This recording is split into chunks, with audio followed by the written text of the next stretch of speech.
new season. You're listening to Arkansas Preps Weekly on Natural State Sports, your top source for the biggest news in high school sports across Arkansas. And here we go. What is up, everybody? Thanks for joining us on episode 73 of Arkansas Preps Weekly here on the Natural State Sports Network. My name's Kyle Sutherland. We'll be joined shortly by the softball guru, Jared Hawthorn. I'll tell you what, we're going to mix it up a little bit just so that way as soon as Jared comes on, we can reveal what college attire he is wearing this week, but also we can get right into the conversation. We've got a lot to discuss. Well, actually not quite as bit as we normally do because we've got less than we're getting as the season finishes up here. We're having less and less teams to talk about, but we'll go through, of course, the district tournaments and preview a little bit of the regional tournaments from the information that we do have. And then, of course, we've got to talk about a lot of what went on in Central Arkansas this week. It was a huge weekend for Class 5A teams in particular. Before we do get to that point, though, I do want to tell everybody I want to tell everybody about our friends, a couple of different sponsors that make this show go, starting with Athletic Field Service of Arkansas, whether infield renovation, lip removal, and edging, plus much more. Call Jeremy Rice at 501-416-1218. That's 501-416-1218 for any needs and maintenance you have for your natural surface. Also, Boom Boom Floor Shine out of Southwest Arkansas. They cover the entire Southwest Arkansas region. You need some TLC for your VCT, give them a call at 870-833-0521. And last but not least, Chinook Cedary. Whether you like jalapeno ranch, lemon pepper, smokehouse barbecue, that's only 3 of the 8 flavors that Chinook Cedary offers. You can go to ChinookCedary.com, type in code NSS Media for 10% off of your order, not just your first order, any order there. So next order of business, we're going to bring in the softball guru, Jared Hawthorn, who is donning the Williams Baptist Eagles attire. I love me some Williams Baptist, Jared. A big reason for that is just like a lot of our in-state teams, we've got a lot of our in-state kids playing for them. Emberlyn Caldwell from Van Buren, we had her on the summer podcast series last year. Also, their other pitcher, Morgan Garner, is from Rector, covered her a little bit during her high school career. There's others to name as well, but Jess has done a great job up there. Love following the Eagles, and I know the American Midwest, they have given that conference, especially over the past couple of years, quite a good look. But another one of those programs that has a lot of great in-state kids representing it. Yeah, I'm definitely a big fan of Coach Nutt up there. She does a great job. Really a lot of fun to be around when you see her around recruiting at tournaments, and seems like the players always love her and always like to cut up and have fun with her. She does a great job of recruiting in-state talent, like you said. We see her at a lot of our showcase tournaments and a lot of our stuff. Always coming in, cutting up, having a good time, but she's really serious when it comes to recruiting, and she gets after those kids and wants to get out and meet them and talk to them. And she's always been one of the ones that I love to see her recruit at tournaments because she's having those conversations. And even kids that she may not be recruiting, she's giving them feedback and she's talking to them, and just a very, very personable, positive person. They do a great job. Her and her assistants do a great job up there. So I'm just going to give those old Williams Baptist Eagles a little love, And, of course, we had to still keep repping the CMS Lady Eagles since we won district tournament this week. How many times have you had, not the CMS, but the college? I think this might be like 3 straight weeks that you've had Eagles for the college that you're at least 2 weeks, because you did the Ozarks last week. And I think the week before you might have done that too. We definitely had, I guess we did, because we had Ozarks and then we had Three Rivers Malvern. That's right. So, yeah, we've had the Eagles stacked up here. Yeah, a lot of, hey, man, that's our national bird, baby. I like it. I love me some Eagles. Just by accident, but it worked out. So, yeah, no, it's great. I got to get on the horn. I got to find me some more college shirts. I'm down to my last few here. So, I think up a few more coaches to get ready for the next few weeks of podcasts. Yeah, I think, what do we have? So we recap regionals last week or next week / kind of preview state. So I guess we've got about 2 or 3 episodes left. So yeah, maybe should be able to make it through then. But we'll see what we can do. So yeah, send Jared that attire. Make sure we get you in this season. So, well, Jared, we're going to go straight into the big headliner because I think my phone was buzzing about this stuff that happened in Central Arkansas. It was buzzing pretty much from Friday night to probably, I mean, really, we're recording on a Sunday night like we normally do, and even through this afternoon, it has just been going off. And so before we get into the games, I want to say that what happened you look at this from just our perspective that keep open minds about everything. This past weekend was one of the best things to me that could have happened to Arkansas high school softball. And here's why. So I've talked about how much it meant, not just for Bentonville to play the nationally ranked teams that they played, for them to play consensus number one, Melissa, how big that was for the state of Arkansas. The fact that Bentonville went down there, and again, I know I'm kind of, for those that listen frequently, I'm kind of beating not really beating a dead horse, but more so just kind of being a broken record. When they went down there and competed, they were a swing away from beating the number one team in the country. That didn't just make Bentonville look good. That made people recognize Arkansas high school softball. Now that they have gotten all that national attention and they lost to Bologna, they lost to Benton, what is that going to do? That's just going to get more and more attention on more and more teams. Benton 3 years ago finished as the number 3 team in the country per USA Today after they had back-to-back undefeated seasons. And if you just looked at this from a softball perspective, and you're not from being a Bentonville fan or Bologna fan or Benton or anything like that, you look at this from a softball perspective, this was incredible what happened this weekend from that regard, because I have seen all throughout Twitter, all throughout Facebook, from parents, kids alike. We played against the number 12, which Bentonville per Sports Illustrated was number 12 coming into or through last week. We beat the number 12 team in the country. We competed hard because Sheridan competed with them too. They were within a run. So I look at this, and we'll of course give much more analysis on this whole entire thing all that happened. But this to me was one of the best things that could have happened to Arkansas high school softball this year for sure, but really in recent memory. Well, talking about what happened this weekend, the thing that makes me just realize how much absolute talent and how many really good teams we have in Arkansas. I made a comment, I don't know if you remember back on a previous show, that I felt like there was about 10 or 12 teams in the state that were exceptionally good and within a few outs of any of them could beat each other. Well, every one of the teams that just played in this weekend were in that list that we talked about. So I said the top 3 or 4 up there from Northwest Arkansas in 6A. I said Bryant, I said Sheridan, I said Benton, I said Bologna. I said all those teams are so close to being, their level of competition is so similar, and there's so much talent on all those teams. Well, when you look at this weekend and you see that all of those teams that are up there in those top 5 to 10 teams in the state of Arkansas are also within the top 30 or 40 teams in the country. They're for sure in the top 50 teams in the entire country. They can go compete with those top, maybe even if they don't compete with those top 1 through 5, everywhere below that, they can go play with anybody on a national scale. There's such a good level of softball going on in Arkansas right now, and it's really, truly starting to take hold in national media. I've heard several media people talking about lately how much better the softball in Arkansas has gotten in travel, in high school, and everything over the last 2 to 3 weeks. I'm telling you, it is becoming a buzz with different people, coaches and media people around that softball in Arkansas has come miles. Yeah, no, it definitely has. And really all that got started. And let me just say, all right, let me tell my Bologna Knights here. We joked last week, obviously, we were just having fun with everybody about how you didn't want attention. You didn't want us to talk about you. Well, it's not a great way to not be talked about when you beat our nationally ranked team. So you're going to get talked about a good bit this week, and you burned every bit of it. And they beat Bentonville 6-4. Now Valonia was the first one Valonia was the first in-state team to be. Of course, they lost to Calvary Christian, did Bentonville, and then of course the Melissa game 5-3.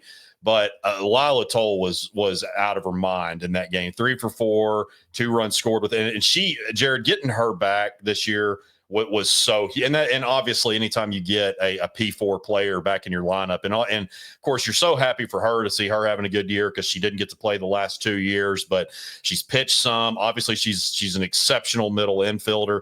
I don't know if you remember this, but when Lila was like 12, 13 years old, Steve Sullivan and Channel 7 did. I think they actually went out to Jennifer Franklin's place when she was getting pitching lessons from her, and that was, at 12, 13 years old, we knew this kid was going to be a star.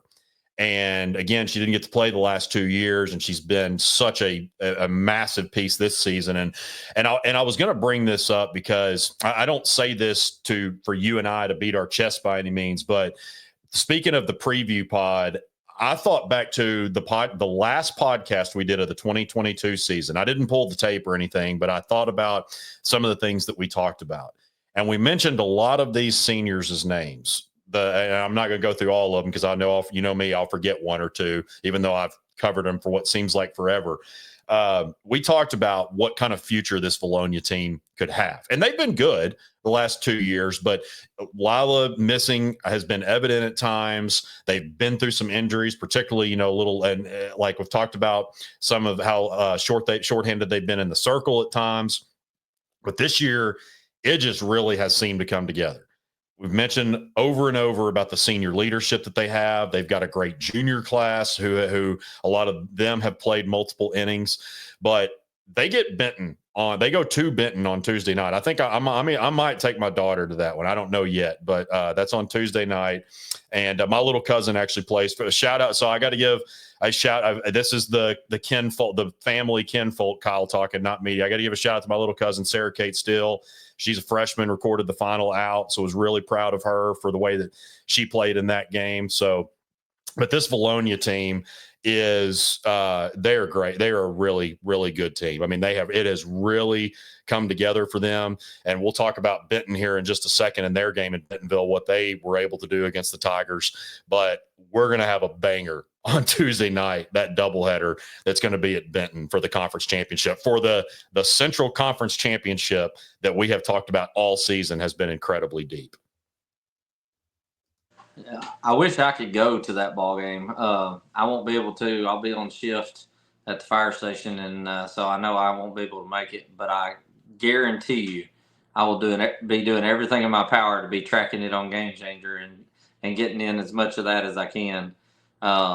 And a big shout out to Benton opening up their Game Changer sometimes, where you can actually watch some video. It makes it nice to be able to pull up video when you're not a family member of any of the players. But it definitely that's going to be a really, really huge matchup. Great hitters on the Valonia side, great pitching on the Benton side. Hitters on the Benton side, great defense on the Valonia side. I mean, there's so many small storylines within that game that who's gonna win this part of this matchup, who's gonna win this part of this matchup. I guarantee you, I will be amazed if both of those games are not just absolutely just all out fights. No, I'm with you. I think I could see it splitting. I think.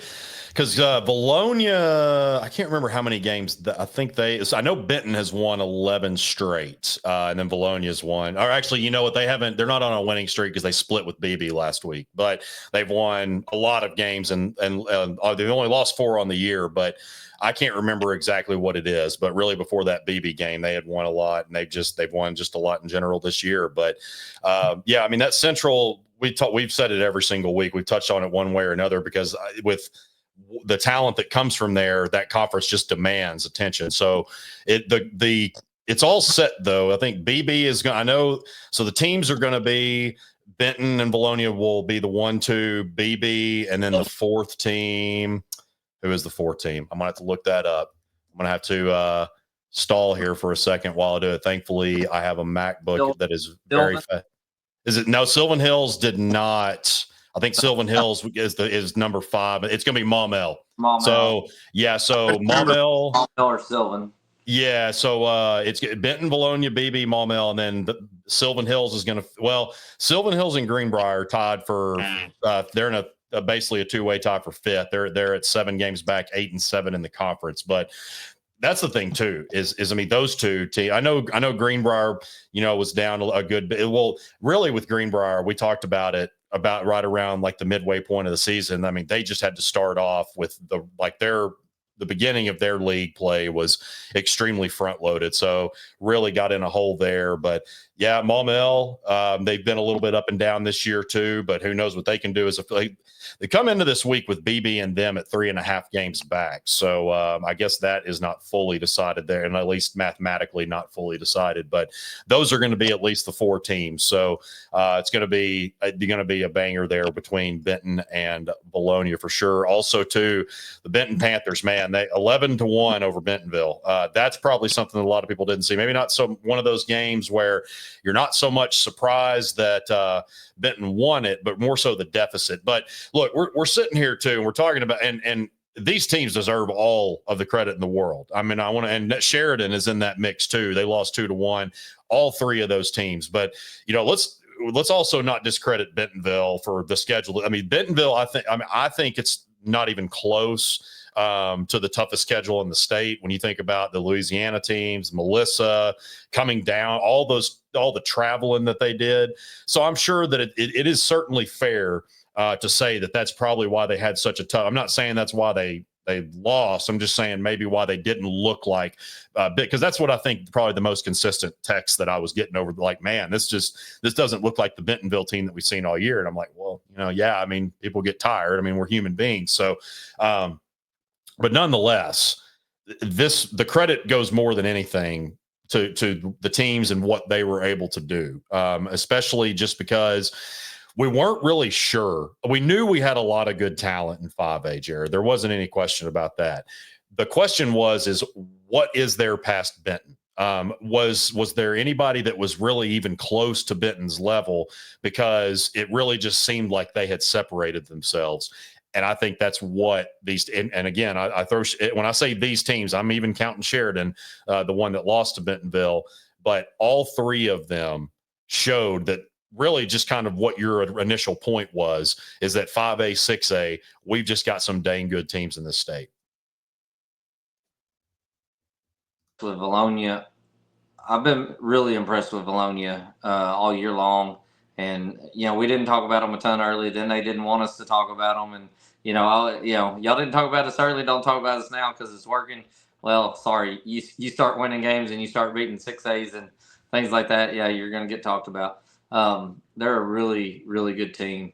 We've talked about Benton all year long. They're loaded. They've got great hitters. They've got great pitching. BB has been really strong all year long. They kind of hit a little rough patch right here, but they also look at who they've played in that rough patch. I mean, yeah. They had 5 or 6 losses in about 8 games there, but it was against, 3 or 4 of the best teams in the state. So, and they were all fairly close ball games. And I really, like I've said all year long, with Lexi Delaney and Jordy Lefford in the circle, I give BB a chance against anybody in the state. On any given day, they can go beat anybody in the state. And Maumelle has got, some outstanding pitching also. So, Gracie Keeling and a couple of the others over there that are just really, really strong pitchers at Maumelle. And I'll have to admit, I missed several scores the last 2 to 3 days this week. So I'm going to throw that out there that I definitely am a little behind the 8 ball on scores and matchups for this week that I normally would be really up on. Between Mom being in the hospital and us playing in district tournament and running back and forth, I just have not, been able to keep up with as many scores as I normally do. And I am very thankful for a lot of our softball peeps, helping me fill in. I threw out a post today to try to catch up on some of those last minute, and I got a lot of help with people throwing scores and stuff to me. But that 5A totally is unbelievable, but especially that 5A Central, just loaded to the hilt. Sheridan is still, man, even though they haven't looked quite the part that they did last year, Sheridan is still a really good softball team. And we'll see where it goes from there.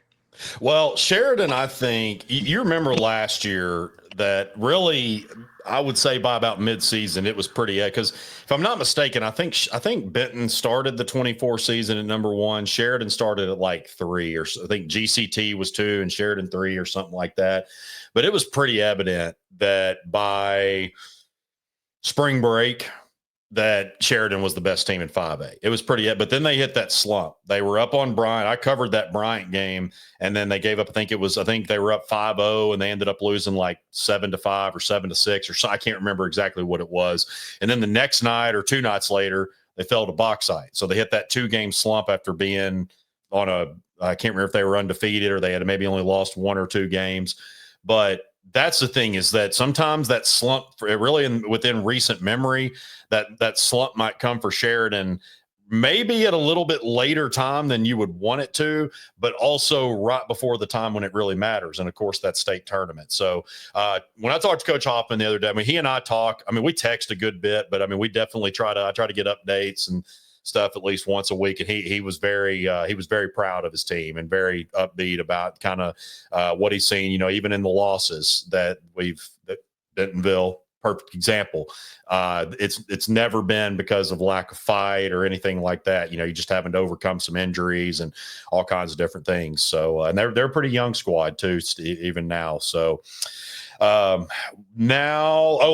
2 out of 6 out of 5A, little love here to Searcy. So last week, I don't know what it was. I didn't think I thought GCT would sweep this series. But in the back of my mind, I'm like, I think back to the beginning of the year, and the beginning of the year is the beginning year, and now is now.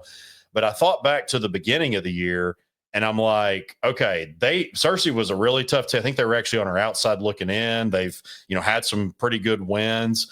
And then they ended up splitting that game with GCT. So Searcy and Valley View will play for the 3-4 seed on Wednesday. I'm sorry, it's Wednesday. So that'll be the what is that? The 7th, I think, is that date. But so yeah, that's kind of what we got in the East right now. Is I kind of was thinking that GCT might run through that thing unscathed, but Searcy, man, if they're a 3 or 4 seed, they're possibly one who could hurt some feelings in the state tournament if they play like the way they're capable of.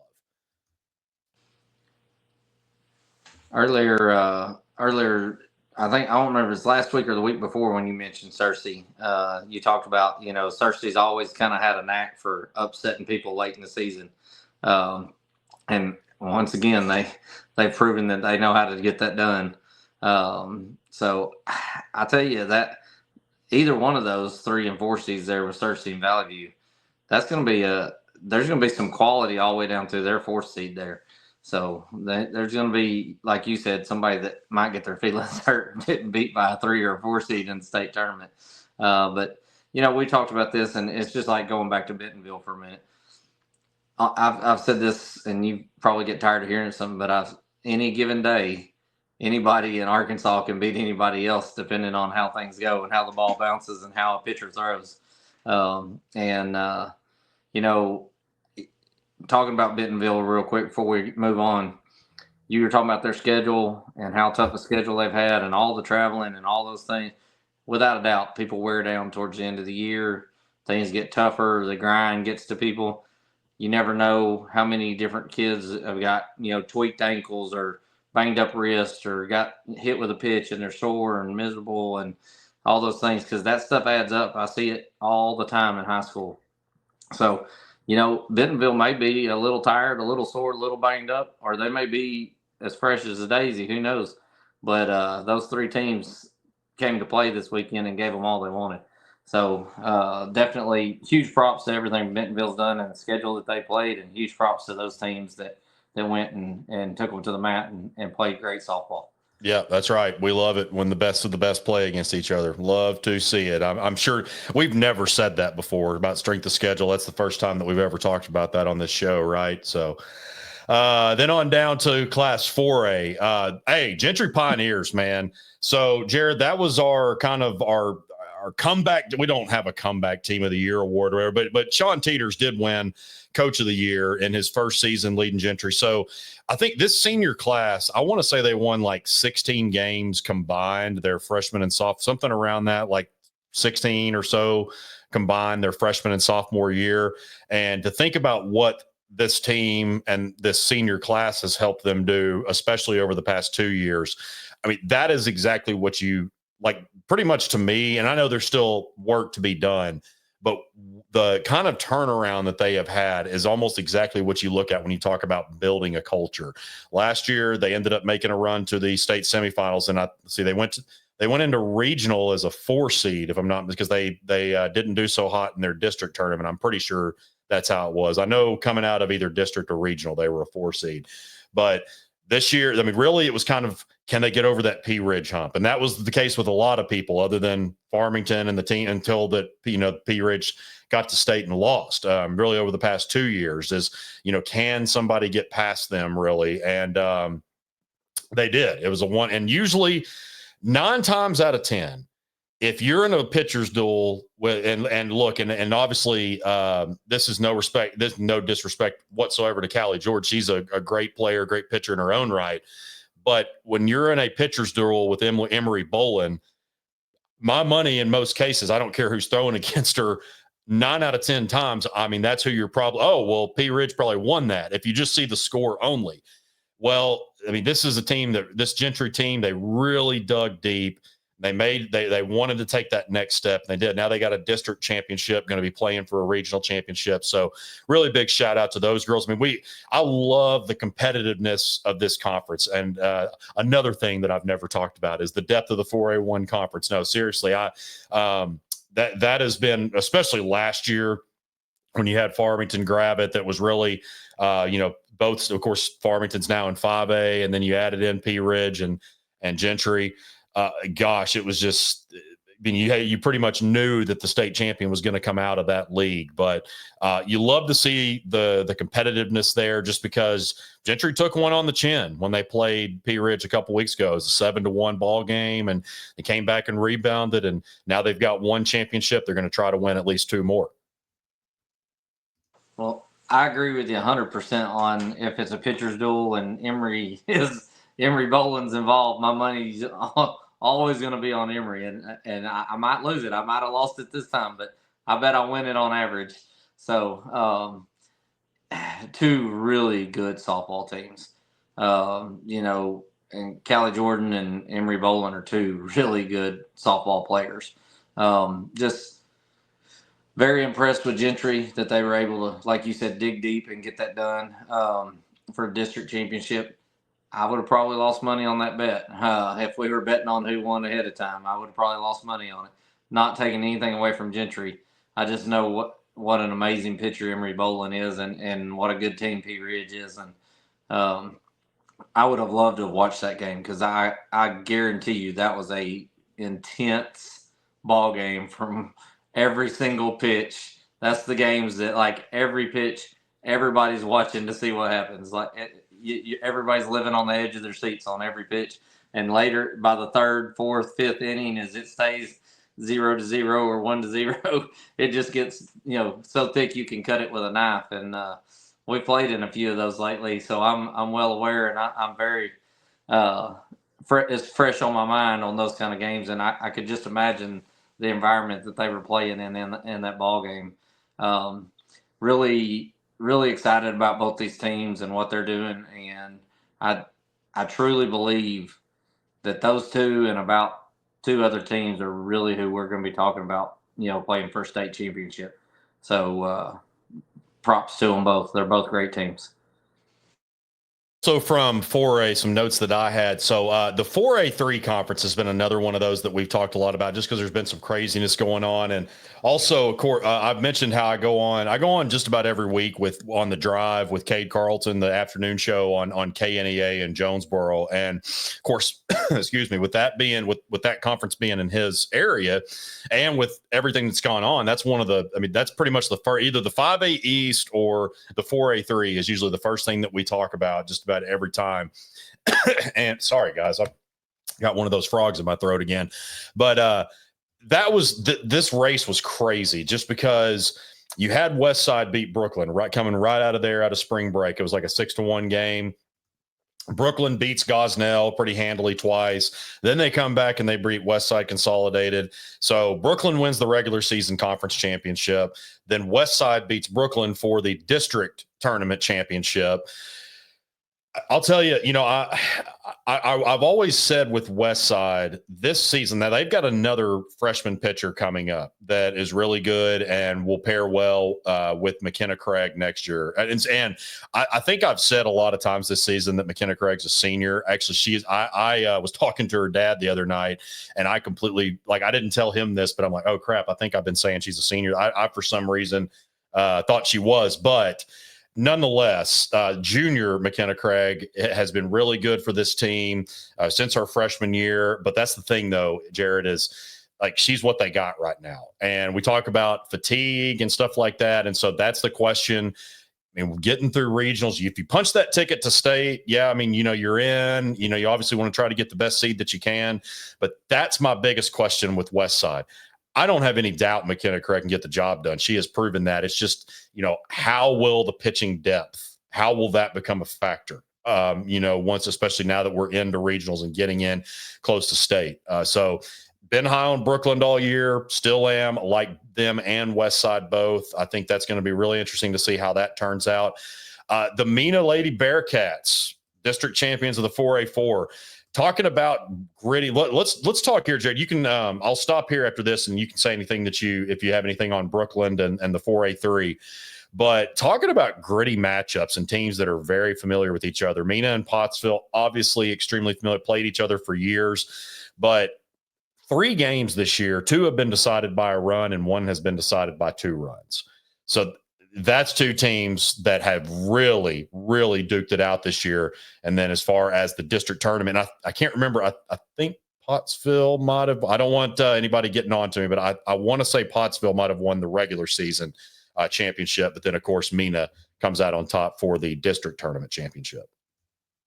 Okay. Well, I'll go back to Brooklyn and Westside and that entire conference. There's a lot of really good softball being played up there, and I really thought that Brooklyn was going to be able to pull this out. But like you said, McKenna Craig she's doing really well, throwing the ball really well this year, and I do agree with you. The question is going to be how far can they go throwing one arm 2, 3, 4 days in a row. But they're a really good softball team, and she's a very talented player. And I do think that they have real potential to get 2 to 3 games in and, to get on over to state tournament and then possibly win a game or 2 in state tournament after she has a little rest. So Brooklyn, we've talked about quite a bit this year. They're really loaded with talent. Lots of great players there. There's a lot. That regional is going to have a lot of talent in it. You got Lone Oak playing Pocahontas and Brooklyn playing Southside and Westside versus Stuttgart and Wynn and Gosnell. I mean, every one of those are tough teams, quality matchup.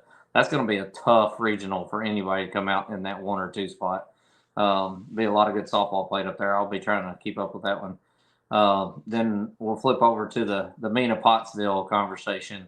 And I get blasted. This is at least four times now I've gotten blasted saying that I don't mention Pottsville.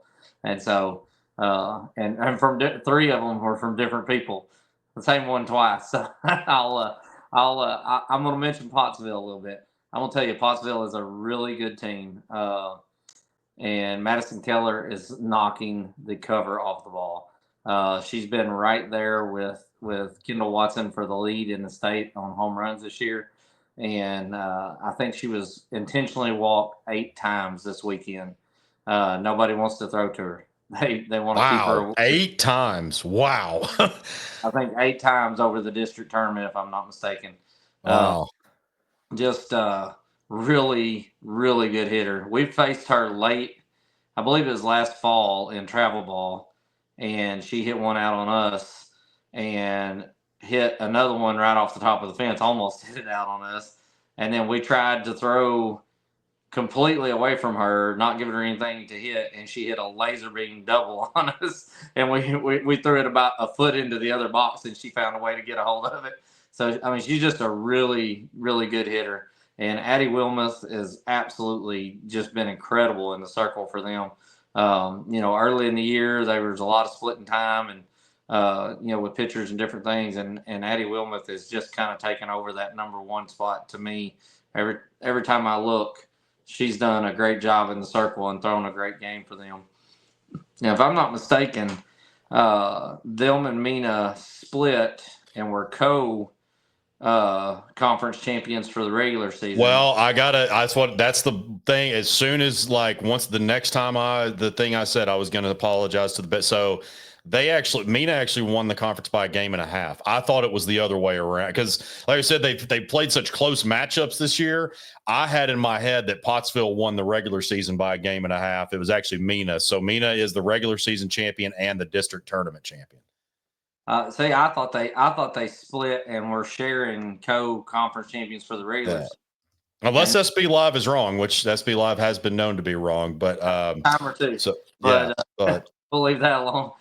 So then the district championship, definitely I got to catch the tail end of that on Game Changer, and great game right down to the wire. Of course, we've talked about Abby Copine several times on here, and it was a great ball game all the way down to the end. But Abby Copine came in the last inning of the championship game. Addison Thomas threw a great game the whole game, and then Abby came in to throw the last inning and just slammed the door shut on them and looked really good doing it. So they put Madison Keller on, and I can't remember. I didn't catch it till right when that was actually Game Changer kind of glitched right when I was watching that. I don't know if they intentionally put her on or they just pitched around her enough to put her on to get her on, and I think she ended up on second. So they had the tying run on second base. And then Abby just went to work and mowed them down from that point, and finished strong. Mina got the district championship. Can't say enough good things about that kid. She's just a great kid, great family.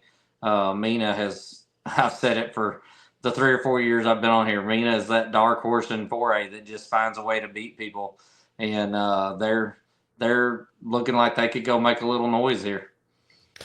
And my other notes that I had on 4A. So Malvern, they beat Bauxite again. It was a little bit of a slugfest, 10-8 to win the 4A 5 South title.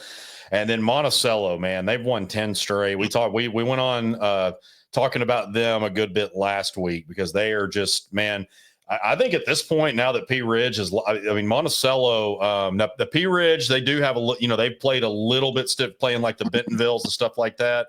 But I'm going to say this, right now, Monticello is the hottest team probably in Class 4A. They were up there with maybe the top two, but to me right now, they're probably the hottest team at not necessarily possibly, really the best time of year to be that way.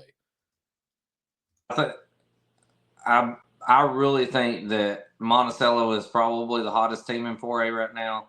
And honestly, outside of that one loss to Nashville, Malvern has been really hot for a pretty stretch here. Fair, one kind of ugly loss that is just out of where did it got out? I mean, it got out of hand in the 6th inning. I mean, it's not like it was just inning after inning. Yeah, it just got out of hand, got away from them. But outside of that, Malvern has been. I think they've won 12 out of 13 or something crazy. I mean, yeah. They've been on a pretty good tear. Malvern's a really good softball team. I wouldn't bet against them against very many teams because they're a really good softball team with some outstanding hitting. And Malvern, besides, we talk about Kendall Watson all the time, but TK Stewart has been mashing the ball. Emily Mingy and some of them other girls are they're doing their job, and they're isn't there a girl named Joint that's been doing really good too? As an outstanding little utility all-around player that she can play middle infield, outfield. She can pitch. I guarantee you they probably don't ever use her there, but she could probably catch if you needed her to catch. She's just a really good all-around athlete, and she hits the ball pretty well. She's one of them kids that can drop a bunt on you. She can, hit a blooper, or she can drive something to the wall. So Jenna Joint's really good. Emily Mingy's really good. Hattie Davis, TK Stewart, Kendall Watson. There's a pile of talent on Malvern. There really is. And I'm leaving at least two really good players' names out right now. We always do. Every time we try to give love, we always forget one or two. When this comes out and y'all are mad because I didn't mention them, I'll apologize ahead of time. But Bauxite and that out of that, when you had Malvern, Bauxite, Fountain Lake, and Little Rock Mills that are all going to get on to regionals, and Bauxite's got a lot of good hitters and a lot of quality on that team. But like you said, Monticello is definitely on a tear. They've really found the hot streak right now, and there's a load of bats and there's a load of good pitching, and as long as they play some quality defense to go with those two, they have a chance to beat anybody in 4A. Then down in Class 3A, we'll start. So the conference there's always that one conference, maybe two here and there, that it demands coverage every single week because you've just got so much stuff going. In 1A, it's the 1A2, and 3A this year it has been 4A, it's 4A1, 5A, it's the Central. Right now in 3A, it has been the 3A7. And Genoa Central, talking about teams really digging deep, and the way that Gentry did that against P. Ridge. So Jenny Sanders, their Genoa Central's head coach, she made a really good Facebook post. And I like Jen. I don't know Jenny super well. We've talked a few times, but she's always so good about putting info out there that I really don't ever have to contact her. So thanks, Coach Sanders, for that. Really appreciate you.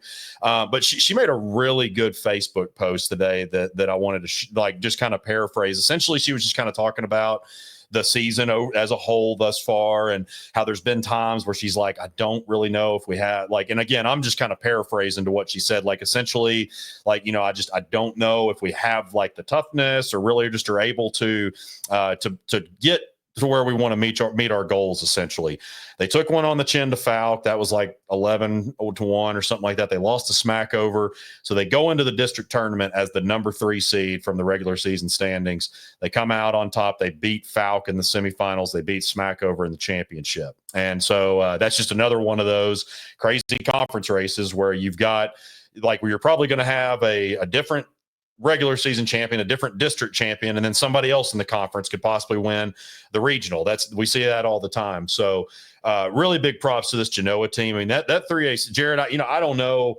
what it's going to look like. Excuse me. I think that we do have 3 quality teams right there in Genoa, Falcon, Smackover. I don't know what's going to happen in regionals once we get to state, but I do know that any team out of those 3 that might make a deep run, man, they really earned it. That conference was a dogfight this year. Those 3 teams that you mentioned, and then honestly, I'm going to have to say Bismarck has played a really good softball the last 5 or 6 games, and gave themselves a chance to be in that conversation and to get on to a regional. When early in the season, I would have never thought that Bismarck had a chance to make that run and to get in, high enough to get to a regional. So I don't want to take anything away from Bismarck either as that 4 seed, because over the last 5 to 7, 8 games, they've played much better softball and look like a better team. But those top 3, no doubt about it. Genoa looked really hot early. They looked a little, like they kind of fell off a little bit, and then they've kind of caught fire again.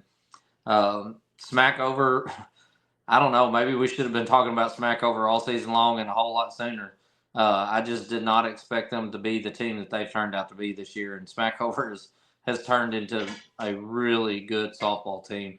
And Falk, we've talked about lots of times, and the amount of talent they have and what we thought they would do or wouldn't do. And they do.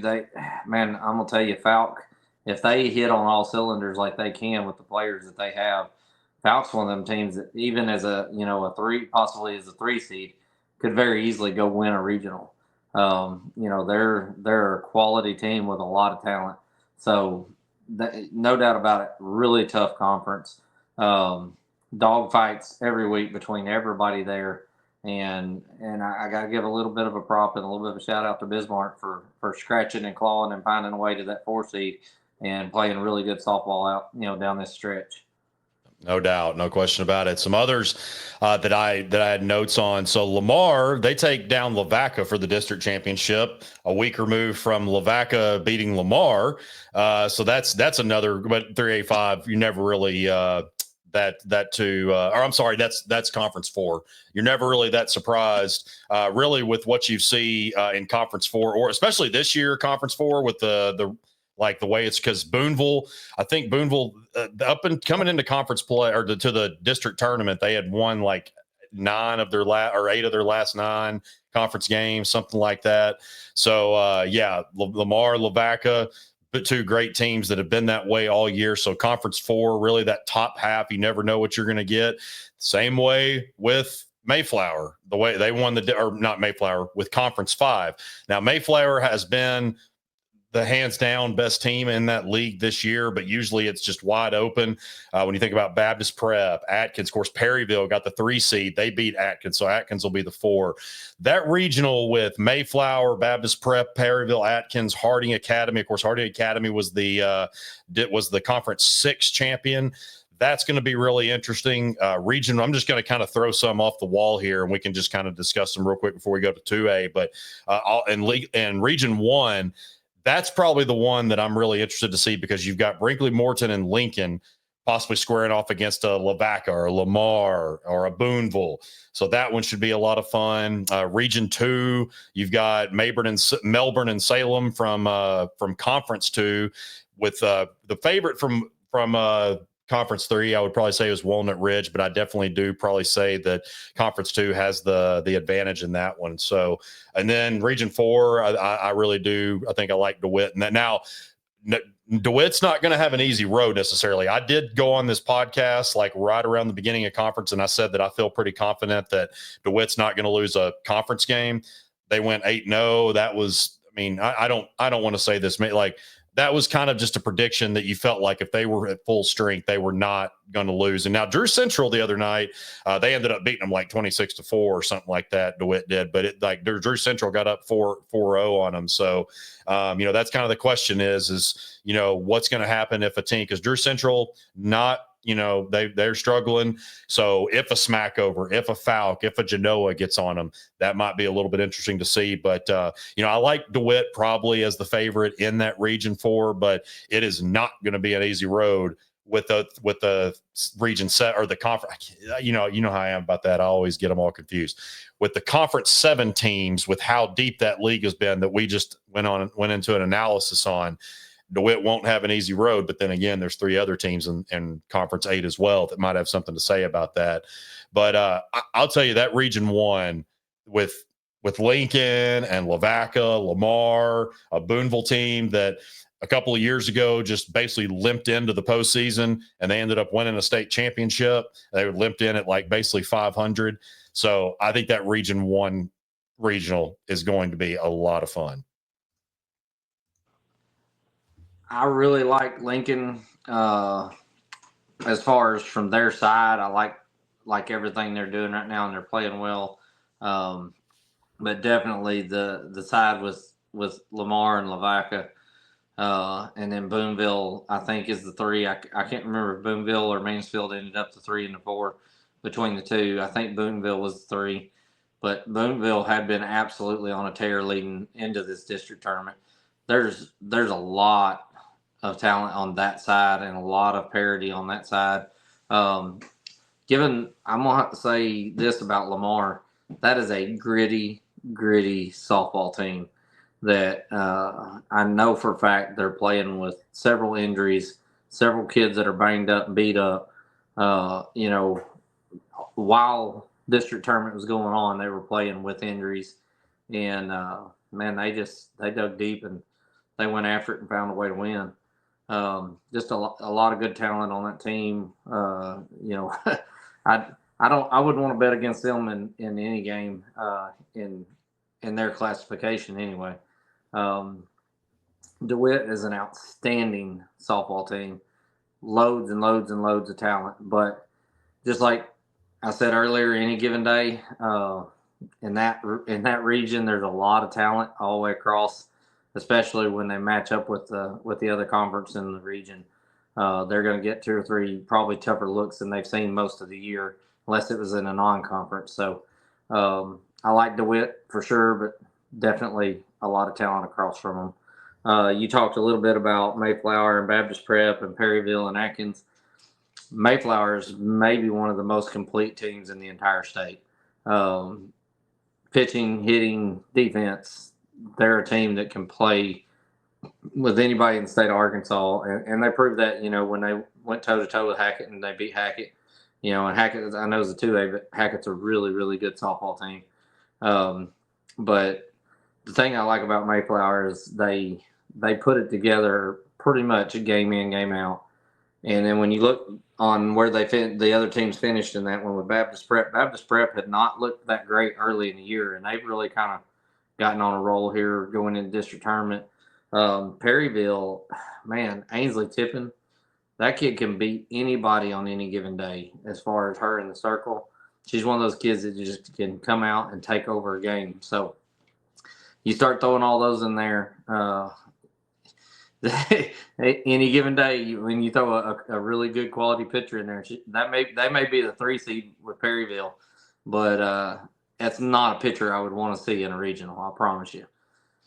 No question. Yeah, we talked about her around. I think we went on a good spiel about Perryville around. I think they were still undefeated. It was around like the spring break mark, and man, she was definitely. I mean, she's one of those that it's like, yes, softball's a team game, but you would wonder where Perryville would be without her, because I mean, she's just been that crucial to what they've done. So on down to 2A, and Jared, I know obviously you're excited about this because you're going to be playing in a regional, but we talked a lot last week. First off, I do want to start. So I was talking with Claire Womack's dad the other day. I realized after we had talked about the pitching in 2A that like the next day, I think that they had posted her 700th strikeout. And me thinking like, oh, she didn't pitch until, like district or really, I think it was regionals her freshman year. So I'm like, she's probably 500 at most. But then I forget they've played like 80 something. I think it's like 82 games over the past 3 years alone. And they still got a regional and state tournament to play. Of course, when you've gone to state 2 years in a row, you're going to play deep into the year. So yeah, congratulations, Claire, kid that I've just been super impressed by since the first time I saw her in 9th grade. Great family, talked to many of her family members, just great people.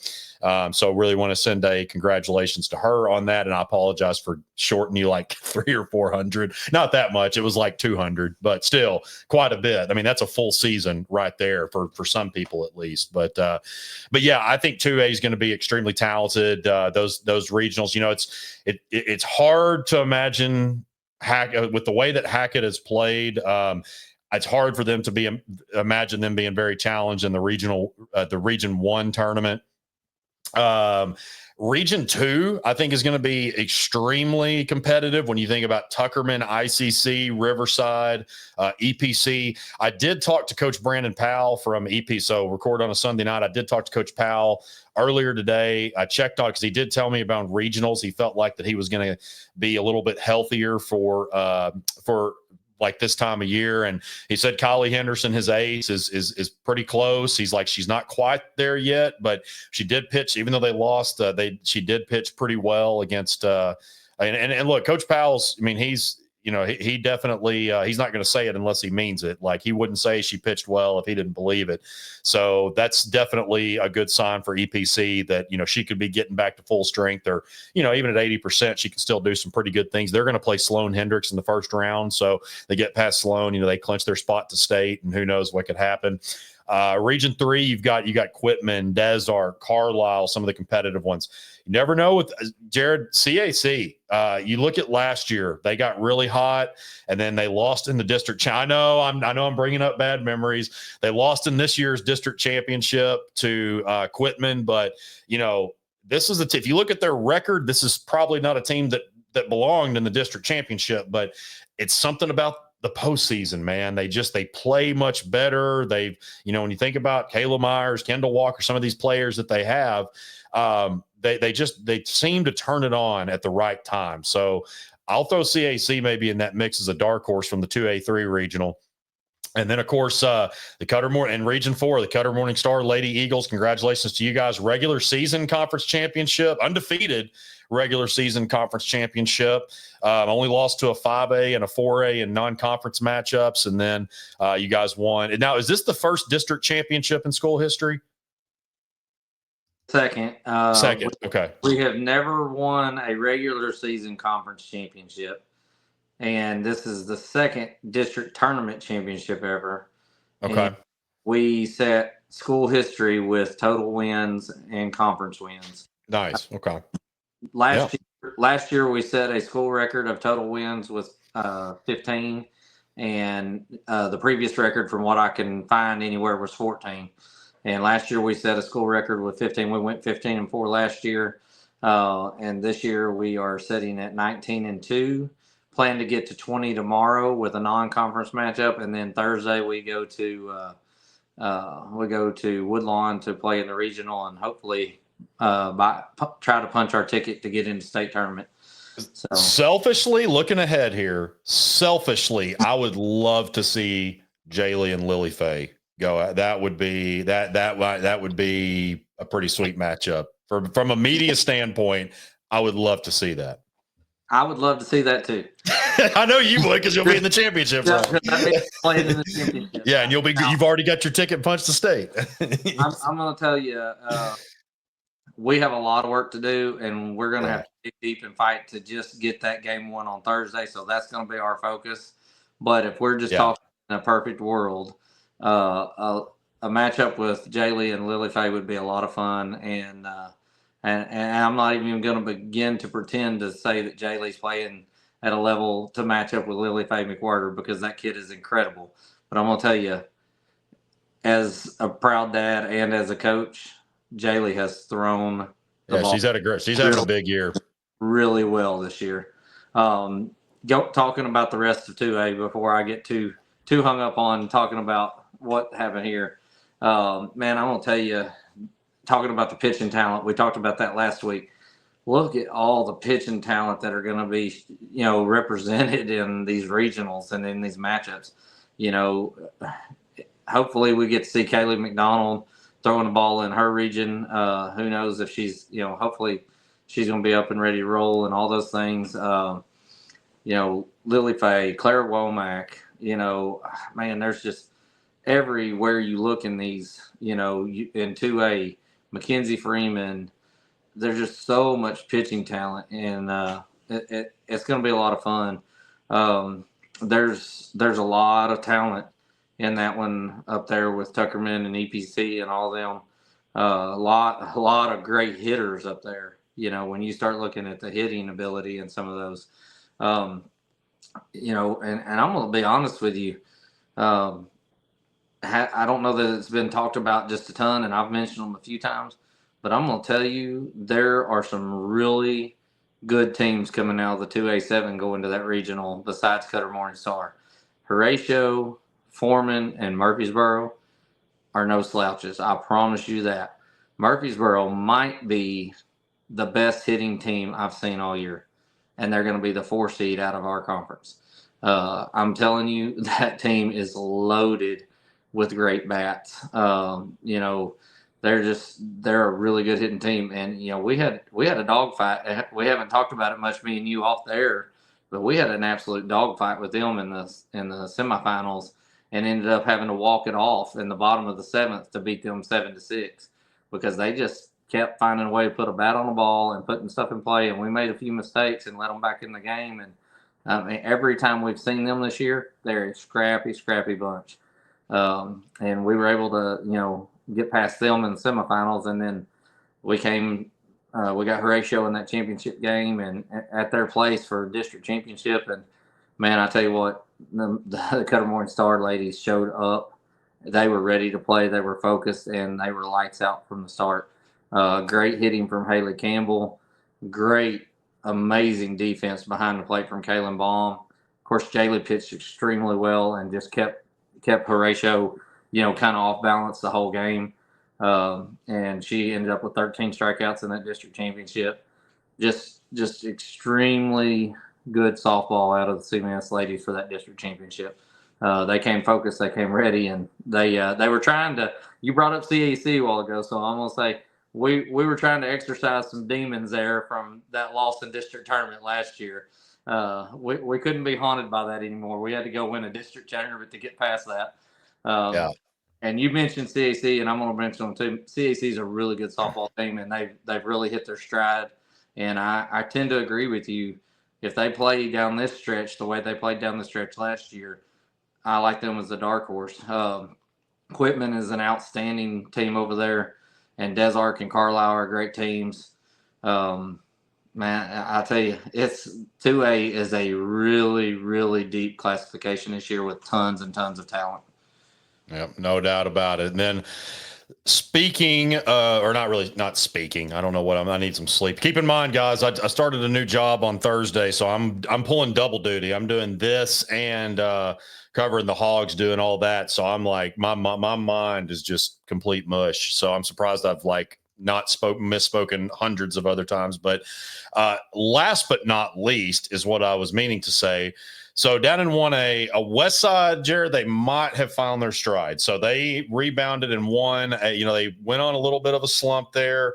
I think that it really just took them some time. Maybe a little bit longer than we thought that it might for them to really gel. Again, these are girls that have played together in one way or another basically their whole lives, but still it's a little bit different. You go from basketball, you go deep into the season, win a state championship, and then by the time that you get to softball, you've got teams playing that are already playing 2 and 3 weeks already. So they get into the district tournament, they win that 11-4 over Concord. So they bounce back from a 2-1 loss to Quitman last week, and then they scored 31 runs in 3 games last week, including the 11-4 win over Concord. And Jared, it's always tricky with 1A in this one because you look at the 4 and you feel really good about Taylor winning that one. I mean, that would probably be Taylor's. I would be curious to know how many district titles they've won in a row.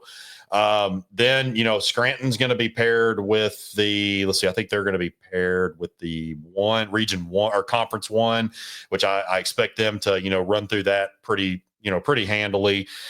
So that's really the question. And then like last year, the 1A2 swept the 1A3. So that's kind of, I think we're going to figure out a lot more about all year we've kind of known who the top, like it's pretty evident. Now, other than the 1A2 conference, which always is unpredictable because it's the most really, I wouldn't say top heavy. It's probably the most loaded across the board when you think about just West Side, Concord, Calico Rock. Who's the other one that I'm missing in there?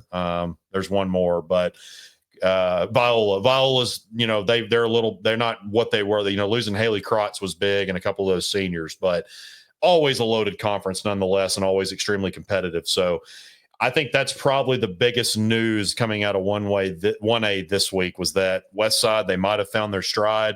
They got a district championship, and those girls, they've got a golf state championship to their credit. They've got district, regional, and state for basketball. Now they're trying to finish it off in softball and win the trifecta.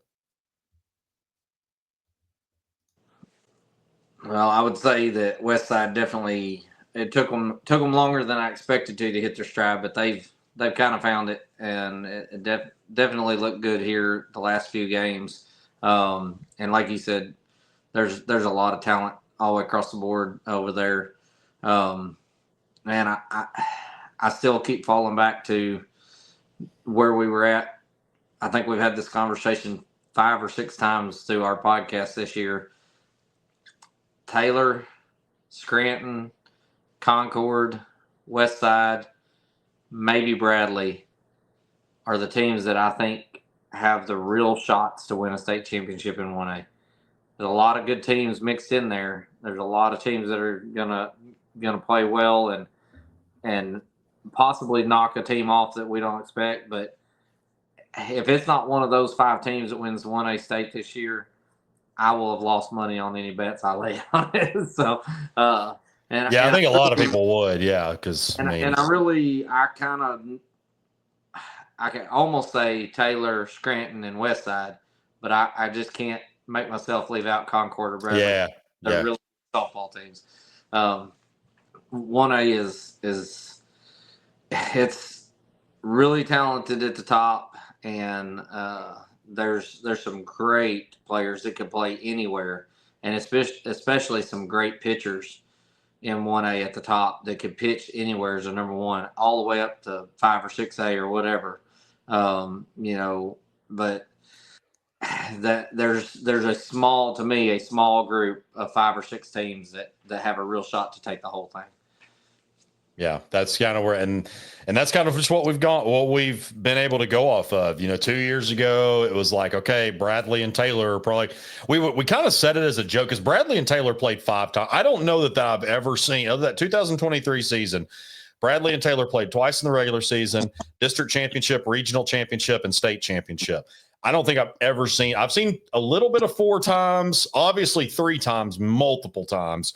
But not that many. And you kind of knew it was probably going to come down to those 2 teams. You got Ayla Buford at Taylor. You had Ainsley Moore at Bradley. And then last year, it was more of like, okay, is it going to be – you probably thought this – or at least I thought the same thing last year.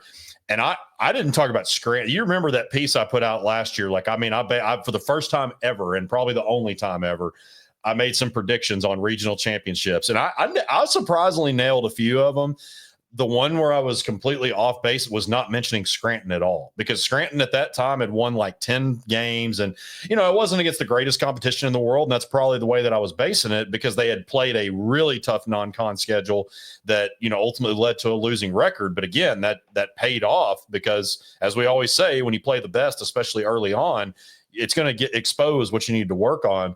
So, yeah, I mean, I do think it is, mate, because most of the time that we've done this, 1A has been a Taylor Invitational. That's kind of, as we've said over and over and over, they are the queens of 1A until someone else proves otherwise. But, yeah, I think it is there's a little bit, kind of like with college softball now, OU coming into the SEC, it's like they lose a game or two, especially when they lose a series, it's like the world is coming to an end because, oh my gosh, like this team is just like they're unbeatable or whatever. Well, they win an SEC regular season championship, and I know they are not swept. They lost the series to Florida this weekend, but that's kind of how it is. I feel like with 1A this year, as opposed to Taylor just being like the hands down favorite.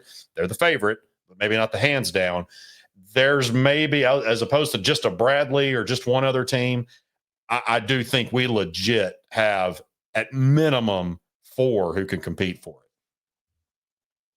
it. With that, I think there's definitely a wider field that has a chance this year than there has been in years past.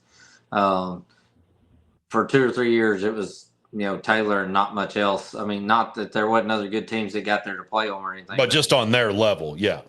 Taylor just looked better than everyone else in 1A for the most part, and proved that with state championships. And I don't think, outside of Bradley beating them a couple of times, I don't know that they lost to anyone else in 1A competition anywhere. And so I do agree with that point for sure, that there's, to me, a wider field that could go win a state championship in 1A this year than there has been in the past. Before we were thinking Taylor, maybe Bradley, not much else going there, or it's, I think, let's see, in Ayla's freshman year, I think it was West Side looked really good when McKenna Biddle was there, and we talked about those 2 pretty much all year and not much else. Taylor and one other team. It's Taylor and Bradley and different things. And then last year, Scranton got on a good run and made it to the championship. And this year, I think and you brought this up, it was a good point. I think it was last week or week before.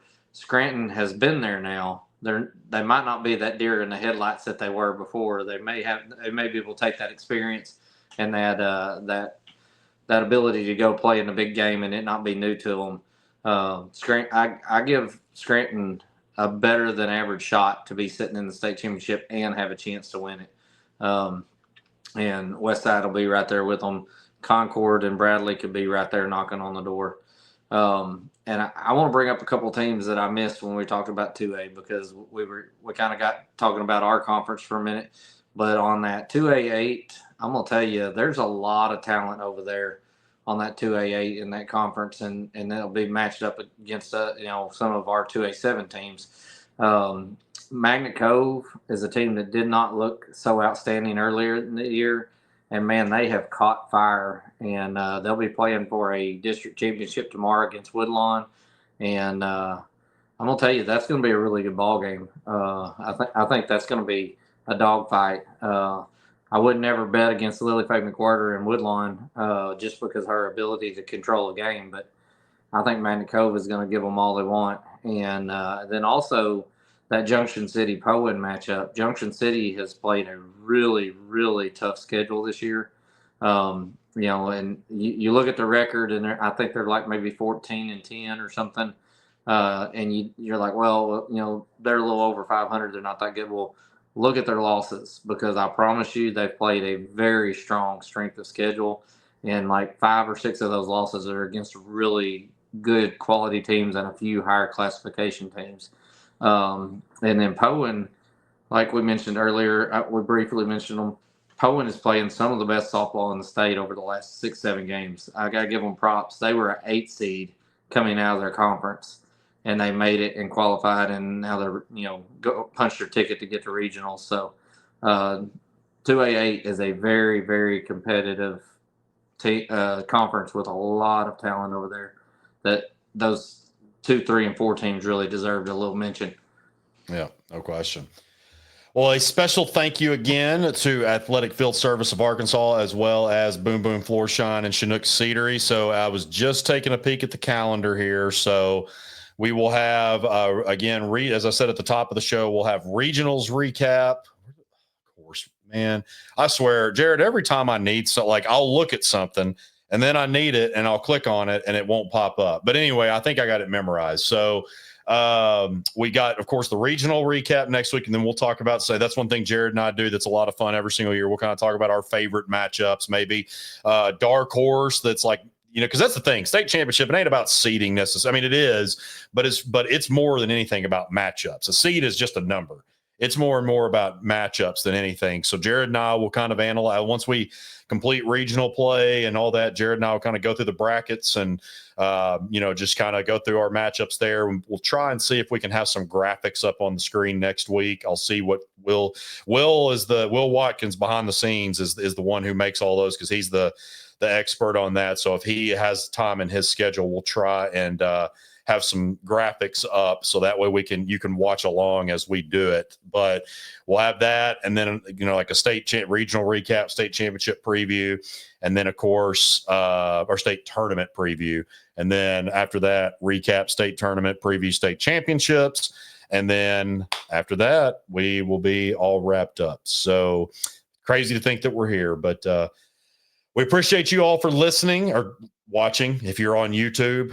It's been great, man. Almost completing year 4. I know that I'd mentioned last week, I'm going to be moving on after this year, but, I'm going to do everything in my power to make sure, Jared, I don't think he minds me saying this. He has expressed interest in continuing to do things moving forward. And so I'm going to do what I can to make sure that happens, and, make sure these kids continue to get the coverage that they deserve. Not that they don't get it from other places, but as far as the podcast and, ranking stuff like that, we're going to try and make sure that continues. So again, thank you all so much for the support. Truly means a lot. We couldn't do it without you. We got a couple more weeks here, so hope you enjoy the ride with us here for the rest of the 2025 season. But other than that, we will see you next week. For Jared Hawthorne and all of us here, I'm Kyle Sutherland. We'll see you then.